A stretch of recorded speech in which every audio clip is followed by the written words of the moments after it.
Hi everybody, welcome to the MyConsultant.ca show.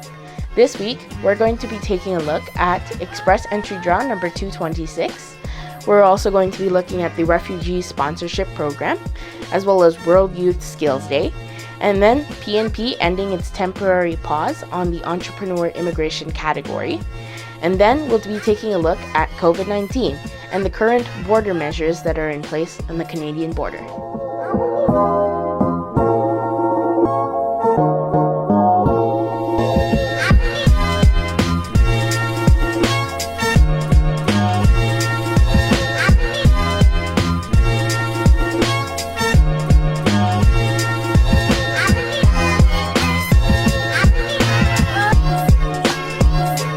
The IRCC has an express entry system wherein they invite top candidates in the pool to apply for permanent residency in Canada. They use points-based system called the Comprehensive Ranking System, or the CRS. On July 6th, they released their 226th decision with 1,500 invitations issued. The lowest CRS score was 557. On July 11th, several Canadian organizations who have formal immigration sponsorship agreements with Ottawa are accusing the federal government of breaching its agreements. The federal government is supposed to release how many refugees there will be so that private organizations can submit their applications for sponsoring family and loved ones, but have not allegedly done so yet. Many refugee sponsor applicants are left feeling vulnerable at the news that some applications have not been submitted to Ottawa yet. The United Nations officially designated July 15th as World Youth Skills Day in order to celebrate the importance of equipping young people with the skills they need for their future. World Youth Skills Day this year is being celebrated with the many struggles that youth are facing around the world in mind, which include COVID-19 and the unrest in both Afghanistan and Ukraine. The United Nations and its agencies are planning to address the challenges by making jobs more accessible to youth and ensuring that skills gained by youth are certified. There was a virtual event called Transforming Youth Skills for the Future on July 15th that was meant to help young people adapt to the demands of today's world. The BC-PNP Entrepreneur Immigration, or EI-based category, has reopened for intake for new registrations. Since July 19, 2021, the EI-based category has been paused due to the COVID-19 restrictions. The BC-PNP has unpaused these restrictions to support economic recovery. Minor adjustments have also been made to the EI registration scoring system, as well as to ensure that the selected entrepreneurs have strong foundation for success. Points have been redistributed to reflect an entrepreneur's eagerness to start a business in Canada. With the ever-changing situation of COVID-19, it is more important now than ever to be aware of Canada's borders, safety, and measurement protocols. This information is accurate as of July 18, 2022. For migrants and refugees, it is extremely important to note that only fully vaccinated foreign nationals will be accepted into the country in the interest of reducing the spread of COVID-19.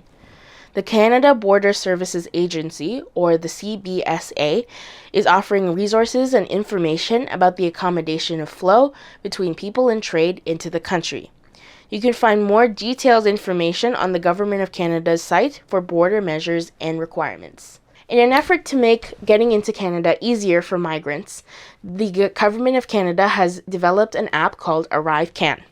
ArriveCan is a free app that is available on both Android and Apple and was developed by the Canadian government for people who are migrating or traveling back to the country.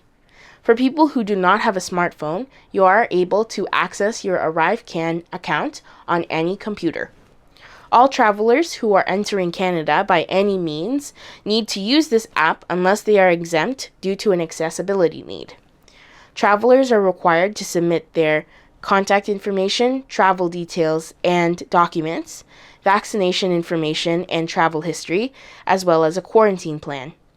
You must use ArriveCan to provide mandatory travel and public health information, such as your vaccination receipts. Migrants and travelers will need to submit their information at least 72 hours before entering Canada. The Government of Canada is still enforcing that unvaccinated people are not permitted to enter Canada. Only travelers who qualify as fully vaccinated and their children or dependents are permitted into the country. To qualify as a fully vaccinated traveler, you must have received at least 2 doses of a COVID-19 vaccine that is accepted for travel, or a mix of 2 accepted vaccines, or at least 1 dose of the Janssen/Johnson & Johnson vaccine. You must also have received your second dose at least 14 calendar days before entering Canada, and you must also have no signs of COVID-19. Travelers who are entering Canada by land, air, or water, regardless of citizenship, must meet all COVID-19 requirements, with certain circumstances exempting you from these requirements. The CBSA has differing requirements for people who are coming in and out of Canada. These requirements depend on where you are coming from, how long you were there for, and your vaccination status. It is important for newcomers to Canada to always be aware of transit requirements to ensure their migration into the country is as safe and easy as possible. You are able to find more information about everything that we just talked about on canada.ca/travel. Welcome to the interview segment of the show where we talk to a registered Canadian immigration consultant, or RCIC, about their practice, their specializations in the field, their personal immigration stories, and advice that they have for our viewers who are looking to come to Canada. Let's get started. Today we'll be talking with Sharmila Perera, an RCIC with many years of experience based in Whitby, Ontario. She brings all of her passion to her work every day. Hello, Sharmila. It is a pleasure. Thank you for being on our show. Would you like to introduce yourself? Hi, I'm Sharmila Perera, and I practice in Whitby, Ontario, and I have been practicing for the last 20 years. Originally, I'm from Sri Lanka. Been here for 21 years. Started my practice just after I came to Canada. 20 years, congratulations. And where are you practicing now? My practice is called Ann Arbor Consultants. I established it in 2002, and yes, so it's been 20 years. Do you have a specialization in any specific area of immigration? Yes, I do specialize in mostly servicing corporates. So basically we work with a lot of companies here in Canada who are finding it really hard to hire people from within Canada for the positions that they require. So we work with them to not just do all of the paperwork for the company, but also for the foreign person that's coming in. And we collaborate both with the employer and employee. That's our specialization, but apart from refugee applications, which I do not specialize in, we do permanent resident applications, provincial nominee cases. We do a lot of business under the ICT, sponsorships.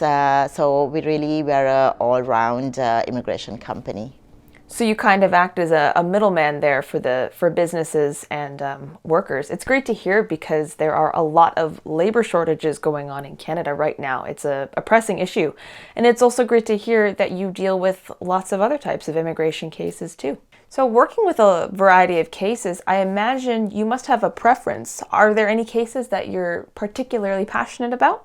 Yes, I do have some interesting cases all the time, but some of the cases which I really find interesting is actually business cases where I get to not just help them with their business immigration application, but also the setup of their business. I love helping people come to Canada and succeed, and being an entrepreneur, I love to see people succeed in their businesses.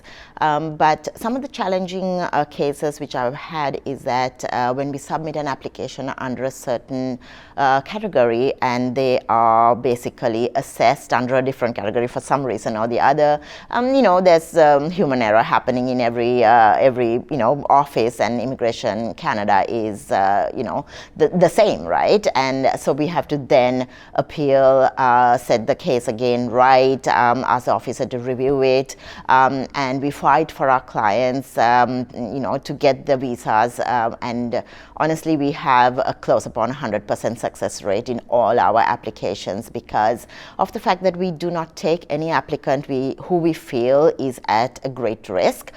We explain to them that they do not qualify to Canada, or that if they are at a great risk, we explain that risk to them, and then we try to mitigate that risk by doing a really good case. And if it does get rejected, we go back and fight for our clients. That's all for today. Thanks for joining us this week. Be sure to click the bell icon and subscribe to the myconsultant.ca channel. If you want to learn more about the topics that we discussed this week, be sure to visit myconsultant.ca, where you can speak to a registered citizenship and immigration consultant. I'm Adrienne Quijano, and we'll see you next week. Bye!